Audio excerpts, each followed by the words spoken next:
এই প্রোডাক্টগুলো কি হিসাবে ব্যবহার করছেন, মানে এগুলি কি নামে আপনি ডাকছেন বলবেন কি? মানে সবগুলোকে একসাথে কি বলছেন? সাবান টাবানের কথা না, একসাথে প্রোডাক্টগুলোর নাম কি দিচ্ছেন আপনি? হ্যাঁ, আসলে আমি জানি আমরা এক একজনে এক এক নামে অভিহিত করছি। কেউ বলছি herbal food, herbal medicine, herbal product, এরকম এক একজনে এক এক ভাবে বলছি না। আপনারা ভেস্টিজের প্রোডাক্টগুলোকে বলবেন ন্যাচারাল মেডিসিনাল ফুড। কি বলবেন? রাইট, সবাই একই কথা বলবেন। এক একজনে যদি এক একটা whatever you it is, আপনার সাবান this is natural medicinal soap, হ্যাঁ সাবান, অথচ সবই ন্যাচারাল ন্যাচারাল ন্যাচারাল কথাটা উল্লেখ থাকতে হবে, এটা ভেরি ইম্পর্টেন্ট। তাহলে ভেস্টিজের প্রোডাক্টগুলো ন্যাচারাল মেডিসিনাল ফুড, কোনোভাবেই এটিকে মেডিসিন বলা যাবে না। কি বলা যাবে না? মেডিসিন বলা যাবে না, এটা মাথায় রাখতে হবে। কেননা কোনো প্রাকৃতিক খাবারকে বা প্রাকৃতিক প্রোডাক্টকে আপনি মেডিসিন বলা নিষেধ আছে, আইনগতভাবে নিষেধ আছে। এটা আমেরিকার ফুড এন্ড ড্রাগ অ্যাডমিনিস্ট্রেশনের একটা নির্দেশনা আছে যে কোনো প্রাকৃতিক খাবারকে আপনি মেডিসিন বলে চালিয়ে দিতে পারবেন না। তো সুতরাং এই জায়গায় আপনাকে সাবধান থাকতে হবে যে এটাকে মেডিসিন বলে চালিয়ে দেওয়া যাবে না। কিন্তু আমরা অনেকে তাই করছি, কিন্তু কারণ কেন করছি, যে আমি যদি এটা মেডিসিন না বলি তাহলে তো মানুষ কিনবে না, এখানে একটু দুর্বলতা আছে, রাইট? তো সুতরাং খেয়াল রাখতে হবে, মানুষের চাহিদা হচ্ছে কি যে আমি অসুস্থ, আমার জন্য আপনার আমি অসুস্থ মানুষ, আপনার কাছে ওষুধ আছে কি, সে এর মধ্যে আর অন্য কোনো কথা শুনতে চাইবে না। আমি আমার অসুখ, আপনি কি দিবেন? ওষুধ। এখন এটা ন্যাচারাল মেডিসিনাল ফুড, এসব কথা তার শোনার সময় নেই। তাহলে এখন তার চাহিদা অনুসারে কি আপনি উত্তরটা বলবেন হ্যাঁ আমার কাছে ওষুধ আছে? কথা বলেন, রুগীটা বলবেই যে আপনাকে ডায়াবেটিসের ওষুধ আছে, আপনাকে হার্টের ওষুধ আছে, আপনাকে ওই রোগের ওষুধ আছে, তা আপনি কি বলবেন? হ্যাঁ আছে, এটি উত্তর হবে নাকি না? আবার না বললেও তো আপনার বিজনেস হবে না। কি কথা ঠিক কিনা? হাও বলা যাবে না। আজকে সেই উত্তরটা আমরা দেবো, ধরো একটা হাত দাঁড়িয়ে যায়। আমরা এমন ভাবে কথাগুলি বলবো যাতে করে সাপও মরবে, লাঠিও যেন না পাননি। কারণ আপনি তো মেডিসিন বলাটা অপরাধ, কিন্তু ফের রাখতে হবে, আবার না বললেও বিপদ। তো সুতরাং এমন ভাবে আমরা প্রেজেন্টেশনটা দেবো, করবো, যাতে করে আমরা সকলের কাছে আমাদের মেসেজটা পৌঁছে দিতে পারি। তাহলে আমরা এগুলোকে কি নাম দেবো? Natural medicinal food. দেখেন, খাবারে যে ওষুধ হতে পারে, মেডিসিনাল ফুড মানে কি? খাবারে ওষুধ। হ্যাঁ, খাবারটি আপনার কি, এটা কিন্তু অনেক বড় একটা কিন্তু ডেফিনিশন, খেয়াল রাখতে হবে। এই কথাটি প্রথম বলেছিলেন হিপোক্রেটস। হিপোক্রেটসকে বলা হয় ফাদার অফ মেডিসিন, চিকিৎসা বিজ্ঞানের জনক। আজ থেকে 2500 বছর আগে প্রাচীন গ্রীসে তার জন্ম হয়েছিল। চিকিৎসা বিজ্ঞানে অসাধারণ অনবদ্য অবদানের জন্য আধুনিক চিকিৎসা বিজ্ঞান স্বীকৃতি দিয়েছে। ফাদার অফ মেডিসিন হচ্ছে হিপোক্রেটস। একটা হাতালে পেতে পারে তো নাকি? আমি এই কারণে কথাগুলি বলছি, তিনি সকল চিকিৎসা বিজ্ঞানের জনক।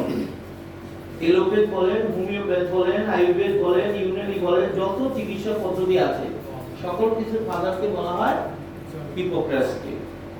এবং এটি জাতিসংঘ কর্তৃক ম্যান্ডেটরি, মানে এটি কেউ তাকে উপাধি দেয় না, এটা জাতিসংঘ এটা নির্ধারণ করেছে।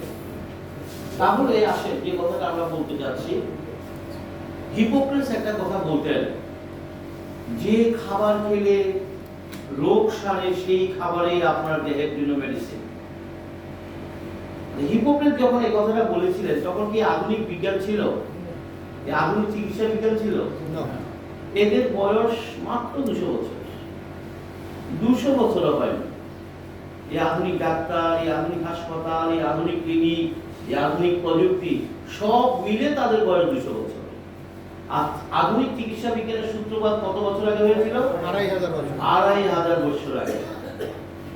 তবে লক্ষ্য করেন, আজকে আমাদের খুব দুর্ভাগ্য যে চিকিৎসা বিজ্ঞানের সূত্রপাত 2500 বছর আগে হয়েছিল, সেটি আজকে আধুনিক মডার্ন মেডিকেশন সেটাকে বাতিল বলে ঘোষণা করেছে।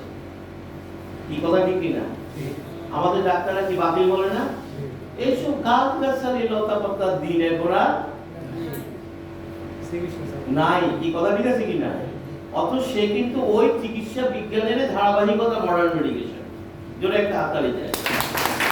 ডাক্তাররা এগুলি ভয়ে বলে না, বললে যে অনেক কিছু গোমর ফাঁক হয়ে যাবে। চিকিৎসা বিজ্ঞান তাদের হাতে তৈরি হয় নি, খেয়াল রাখতে হবে। তাহলে এই চিকিৎসা তিনি যখন শুরু করেছিলেন তখন তারা কি দিয়ে চিকিৎসা করেছিলেন? মানুষকে গাছ গাছালি লতা পাতা, তাই তো নাকি, খাবার দাবার দিয়ে। তারা এটি নিয়ে কাজ করতে গিয়ে পর্যবেক্ষণ করলেন কি খাবারটাই আপনার দেহের জন্য মেডিসিন হতে পারে। কি হতে পারে? খাবারটাই। আচ্ছা, যখন তারা এটা পর্যবেক্ষণ করলেন তখন তো কোনো বিজ্ঞানের তথ্যসূত্র তাদের হাতে ছিল না, ছিল গবেষণার কোনো বিষয়। তারা তাদের পর্যবেক্ষণ দিয়ে, তাদের প্র্যাকটিস দিয়ে তারা এগুলো দেখেছে। আজকে আধুনিক সায়েন্স হিপোক্রেটসের কথাকে শতভাগ সমর্থন করে। তোরা একটা হাত দাঁড়িয়ে যায়। হিপোক্রেটসের আমলের কোনো কথা এখন আমাদের ভালো লাগবে না, কারণ এগুলির কোনো বৈজ্ঞানিক তথ্যপাত্র নেই, এটা আমাদের ভালো লাগবে না। আমরা আজকে যে প্রেজেন্টেশনটা দেব এটা সম্পূর্ণ আধুনিক বিজ্ঞানের আলোকে। তাতে সুবিধাটা কি?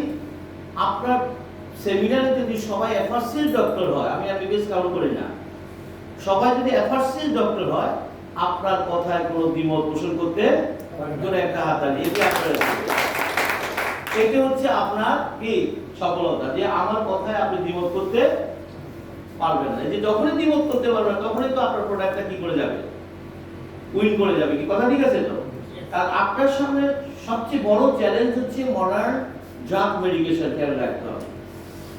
এখন মানুষ অসুখ হলে কিন্তু তাদের কাছে যায়, খেয়াল রাখতে হবে। সুতরাং আপনার প্রধান প্রতিপক্ষ কিন্তু তারা, তাদেরকে যদি আপনি মানে প্রতিপক্ষ ভেবে যদি সেভাবে যদি কৌশল নির্ধারণ করেন, সেই কৌশলটা কি? সেই কৌশলটা হবে সায়েন্টিফিক ইনফরমেশন। জোরগলায় কোনো কথা বললে হবে না, তাহলে অটোমেটিক্যালি দেখবেন আপনার সামনে আপনার এই ব্যবসাটা অনেক বেশি ভালো হবে।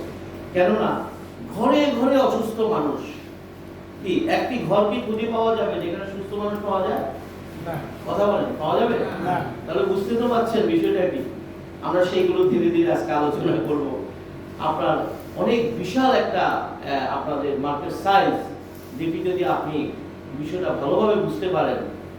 আমি তো অনেক সময় বড় বড় সেমিনারে দাবি করি যে আমাদের এই মেথডগুলা যদি মানুষ ঠিকমতো বুঝে জেনে যায়, ডাক্তারদের চেম্বারে তালা পড়বে। দুটো একটা হাত তালিতে এখনো হয়তো বা সেভাবে মেসেজটা পড়ছে না, পড়বে একদিন একদিন। কি বলবে তো নাকি? কালকে আমি হিলটনে ছিলাম, তো পাশেই তো বিমান অনেক আগে, আমি আজ থেকে মনে করেন 8-10 বছর আগে একবার মনে প্রোগ্রাম এসেছিলাম। আমি তখন লঞ্চে এসেছিলাম, ভোরবেলা লঞ্চে নামলাম, সেখানে একটা আমেরিকান কোম্পানি দাওয়াতে আসছিলাম। তো সেখানে আমি যে অবস্থা দেখেছি, আরে বাবা, লঞ্চ আসতেছে, মানুষ নামতেছে, কি অবস্থা, জমজমাট ভাব। কালকে আমি জানালা দিয়ে দেখলাম সকাল থেকে ভোর পর্যন্ত আমি কোনো মানুষ দেখলাম না। তাহলে এই যে চেঞ্জটা কিসে করে ফেললো? একটা বিজনেস টেকনিক, মানে কি একটা ব্রিজ পুরো বিজনেসটাকে কি করে ফেলেছে। কি কথা ঠিক আছে কিনা? এবং ওখানে হোটেলগুলো মরমরা, তাদের কোনো কাস্টমার নেই। অথচ আমি যখন ওখানে এলাকা হিলটন হোটেলে মনে ছিলাম, আমার মনে নাই, কিন্তু এখন দেখছি যে তাদের কোনো কাস্টমার নেই। তাহলে বুঝতে পারছেন একদিন এই ঘটনা আপনাদের জন্য ঘটবে। জোরে একটা হাত তালি। সেটা জাস্ট অপেক্ষা।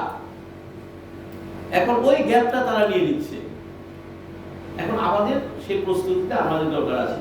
তাহলে আসুন আজকে আমরা সেটা